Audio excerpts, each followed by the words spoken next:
Punjer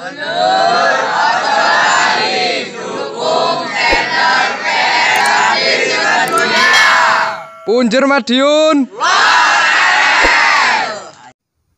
Nama organisasi PSHT, bukan PSHT Pusat Madiun. Ini benar. Berikut adalah penjelasannya. Pada dasarnya Korlap dibentuk oleh Bapak Zakaria sebagai komunitas yang membantu saudara-saudara kita yang ada di lapangan. Korlap, koordinator lapangan. Apa itu Korlap teh?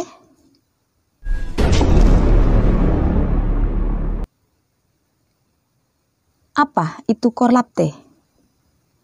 Menjawab pertanyaan, kapan berdirinya Korlap teh? Oleh siapa? Apa fungsinya Korlap? Apakah Korlap diakui pusat? Setelah merangkum dari berbagai sumber, izinkan saya menjawab dalam bentuk tulisan sebagai berikut. Di era seringnya terjadi bentrok PSHT melawan perguruan lain yang terjadi hampir menyeluruh di Kabupaten Magetan antara tahun 1990 sampai dengan tahun 2000-an, ditunjuklah tokoh-tokoh muda di tiap rayon sebagai Korlap, yaitu koordinator lapangan, untuk membentengi organisasi. Setelah Magetan damai, dalam hal ini Korlap berjasa. Tidak ada lagi bentrok antara perguruan. Para Korlap ini berubah. Fungsi dalam mengkoordinir giat ziarah saudara PSHT Magetan ke Madiun. Pada era pesta demokrasi pemilihan langsung, para Korlap berubah fungsi menjadi mesin politik bagi tokoh-tokoh PSHT. Salah satunya sukses mengantarkan Mas Zakaria sebagai anggota DPRD Magetan. Di masa berikutnya, Korlap sukses jadi mesin politik baik dalam Pilkades maupun Pilbub di Magetan. Karena giat politik intensitasnya tinggi dan ada dananya, maka soliditas antar Korlap makin kuat dan mengangkat Mas Zakaria sebagai komandan para Korlap. Dan seketika pada saat itu, para Korlap menjadi sebuah kelompok baru dalam PSHT dengan istilah Korlap T dengan komandan Mas Zakaria. Suatu ketika, Mas Zakaria pada saat itu telah menjadi anggota DPRD sudah tingkat 2. Mas Zakaria juga sebagai komandan Korlap T menuduh Kang Mas Tarmadji dengan berbagai tuduhan. Maaf, tidak perlu saya sebut, mengingatnya saja saya tidak sanggup. Keberanian Mas Zakaria melawan Mas Tarmadji pada akhirnya didukung oleh orang-orang yang dulu memusuhi Mas Madji seperti Mas Bagio TA, pendiri PSHT 1922, Mas Gembong, pendiri PSHT 1922 Indonesia, dan Mas Nur Hadi Abbas, gurunya Mas Taufik. Dalam sebuah forum di pusat, Mas Tarmadji ingin mengklarifikasi berbagai hal yang dituduhkan. Namun, Mas Zakaria yang hadir katanya dengan 30 orang, ternyata hadir dengan sekitar 500 orang. Mas Zakaria merebut mic saat Mas Tarmadji akan memberi jawaban atas tuduhan-tuduhan yang mereka lontarkan. Mas Tarmadji tidak diberi kesempatan untuk bicara apapun, karena sebenarnya tuduhan-tuduhan itu hanyalah halusinasi para oknum sakit hati yang digelontorkan kepada Mas Zakaria, tokoh muda yang pemberani pada waktu itu. Mereka lalu memaksa Mas Tarmadji beserta sesepuh 9 orang untuk menandatangani draft pernyataan buatan mereka dengan ancaman adanya utahing ludiro atau banjir darah jika pernyataan mereka itu tidak ditandatangani sesepuh yang hadir saat itu. Maka dengan terpaksa untuk menghindari pertumpahan darah, terpaksa para sesepuh menandatangani draft yang entah isinya apa, mereka pun tidak tahu. Apakah hal itu menunjukkan budi pekerti luhur sesuai ajaran SH Trate?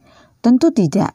Meskipun niat itu baik, tapi jika caranya tidak baik, maka hasilnya tidak baik.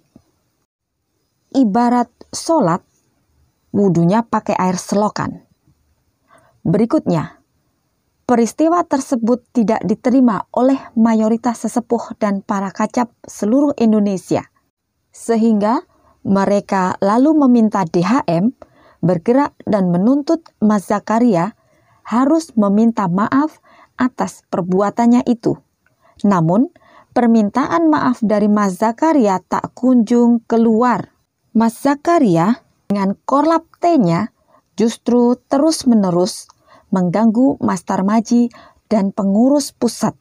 Akhirnya, di era PLT Ketua Umum PSHT Kang Mas Richard tahun 2014, Mas Zakaria dipecat dari PSHT bersama dengan Mas Nur Hadi Abbas.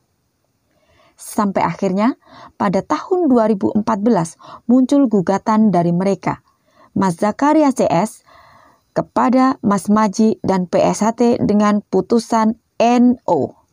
Berikutnya sekitar tahun 2016.